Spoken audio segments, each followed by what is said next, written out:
The rain had been falling since dawn, pressing itself against the airport windows in thin sheets that made the runway shimmer like silver.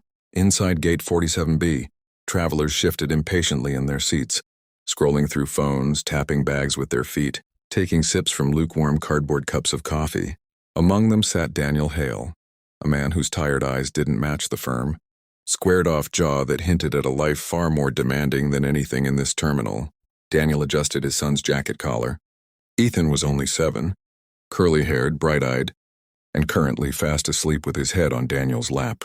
Traveling alone with a child always came with stress, but traveling as a widowed single father came with its own brand of exhaustion, one that carved itself permanently beneath Daniel's eyes. Across from them, a man in an expensive tailored suit glanced at Daniel with thinly veiled disdain. His name was Leonard Bryce, CEO of a well-known tech corporation, and he had made no attempt to hide his irritation at the entire terminal, but especially at the man with the sleeping child beside him. Leonard clicked his tongue as he checked his watch again. "Unbelievable," he muttered, just loud enough for Daniel to hear. "This delay is costing me millions." Daniel didn't respond. He rarely did. He'd learned long ago that silence often said more than any rebuttal. Leonard wasn't satisfied. He leaned forward slightly. "You know, if some people planned better, maybe flights wouldn't be delayed so often. Families dragging their kids everywhere. Disruptions everywhere you look." Daniel's brows knit together, but before he could speak, a boarding announcement crackled overhead. The attendant's cheerful tone felt mismatched to the dreary morning. "Pre-boarding will now begin for Flight 382 to Denver." Daniel stood and gently lifted Ethan into his arms. The boy stirred, yawning. "Are we getting on the plane now?" he asked sleepily. "Yeah, buddy," Daniel said softly. "We're heading home." Leonard scoffed loudly. "Pre-boarding, of course. People with kids always get to go first." Daniel ignored him, stepping toward the gate. Ethan clung to his neck, still half asleep. The attendant smiled warmly at them as they approached. "Welcome aboard," she said. Inside the aircraft, Daniel settled Ethan by the window. The boy perked up, watching raindrops race each other down the glass. Daniel fastened his son's seatbelt, brushed a hand over his hair, and sank into his own seat with a sigh of relief. It didn't last long. A moment later, Leonard appeared in the aisle, stopping beside Daniel's row. "You're kidding me," he said. "I'm sitting here." Daniel looked up.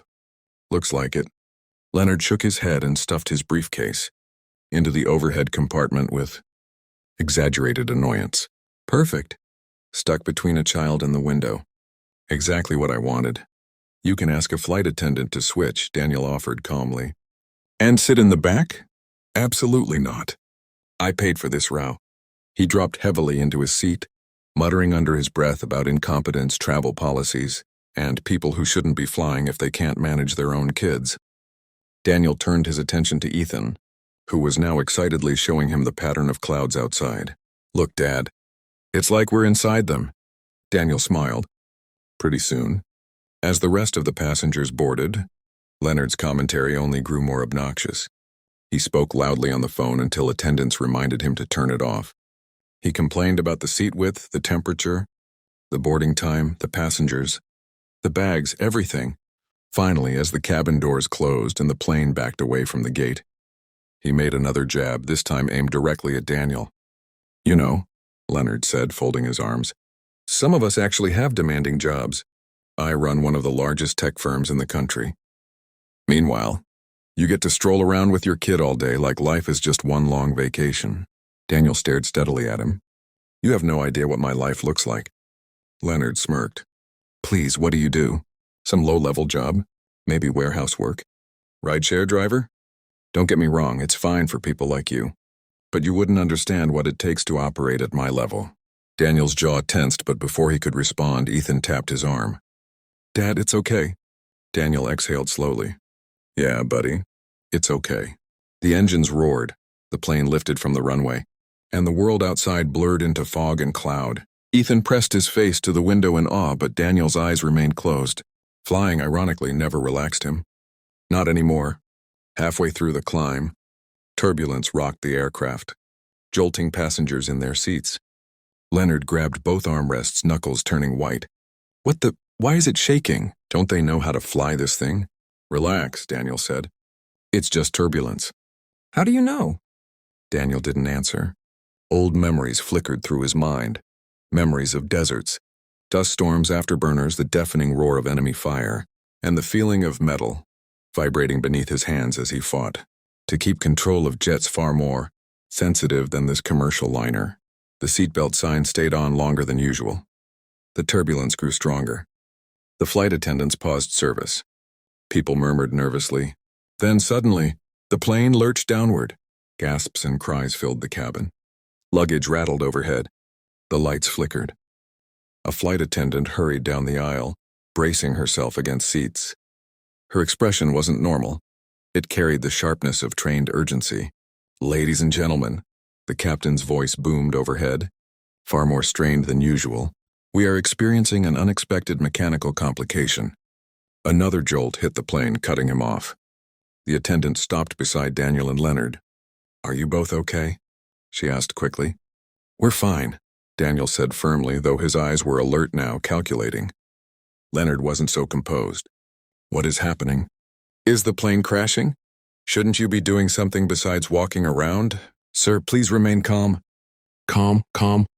Do you know who I am? I have extremely important. Without warning, the cockpit door opened. The captain stepped out, looking pale. Excuse me, he said loudly enough for several rows to hear. I know this is unusual, but we may need help. Is there anyone on board with fighter jet or military aviation experience? The cabin fell silent. Daniel stared straight ahead. Leonard, wide-eyed, looked around desperately. Fighter jet experience? Who on earth would? This is ridiculous. But the captain wasn't joking. His voice betrayed that they were in trouble. Our left side hydraulic system is unresponsive, he explained. We're attempting manual adjustments, but we could use someone familiar with emergency override. Procedures used in fighter aircraft. Some systems are similar. No one moved. No one raised a hand. No one except Ethan. The little boy pointed directly at his father. My dad can help, he said proudly. He used to fly jets. The entire cabin turned toward Daniel. Leonard's mouth fell open. The captain blinked. Sir, was that true? Daniel inhaled slowly, then nodded. Yes. May I ask your experience level? Daniel unbuckled his seatbelt and rose to his feet. Lieutenant Colonel Daniel Hale, he said quietly. United States Air Force, retired, former F-22 Raptor pilot. Over 270 combat missions. A collective gasp rippled through the passengers. Even the turbulence seemed to pause. Leonard stammered. You? But you said, I thought you look... Daniel didn't spare him a glance. He placed a hand on Ethan's shoulder. Stay here, buddy. I'll be back. Ethan nodded bravely. Be careful, Dad. Daniel followed the captain to the cockpit, bracing himself against the shaking aircraft. Once inside, he assessed the panel, scanning gauges, reading failure warnings, mentally mapping the systems even as alarms continued to flash. The two pilots looked exhausted and terrified. We lost left side hydraulics during ascent, the captain said. Backup isn't responding. The plane is heavy with fuel. Rudder control is sluggish. We need to reroute hydraulic pressure manually, but the override isn't stable. Daniel slipped into the jump seat. Okay, let's stabilize your roll. Reduce speed by 5% increments until the vibration evens out. Co-pilot, monitor the yaw drift and compensate gradually. Don't overcorrect. They listened. The plane steadied slightly.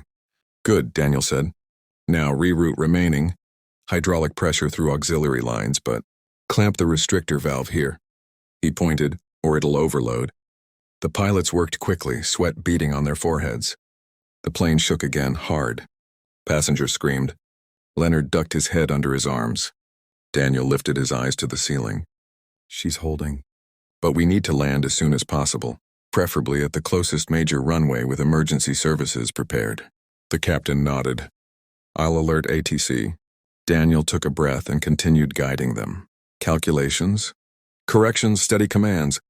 His voice was calm, firm, the voice of someone who had once been responsible for tens of millions of dollars in aircraft and countless lives. Minutes later, the runway came into view. Brace positions, the attendants called out. Daniel remained in the cockpit until the wheels screeched against the runway, smoke billowing as they fought friction. The left side dipped dangerously for a moment, then steadied. The plane slowed. Stopped. Silence. Then cheers. People cried, hugged, clapped. Relief filled the cabin like oxygen returning to starving lungs. Daniel finally returned to his seat. Ethan leaped into his arms. "You did it. You saved us." Daniel kissed the top of his son's head. "We all got here together, buddy."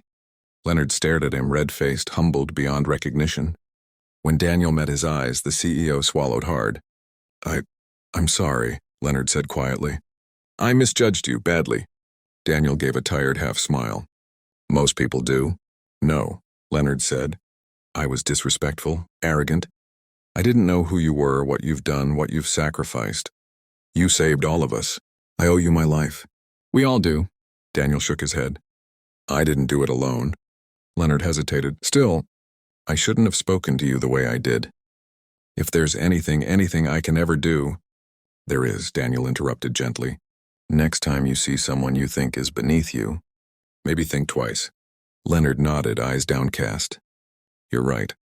When the plane finally disembarked, dozens of passengers thanked Daniel personally. The captain shook his hand for a full 10 seconds. Ethan beamed with pride the entire time, refusing to let go of his father's arm. Outside, as emergency crews swarmed the aircraft, Daniel carried his son through the misty air toward the terminal. "Dad?" "Yeah?" "Were you scared?"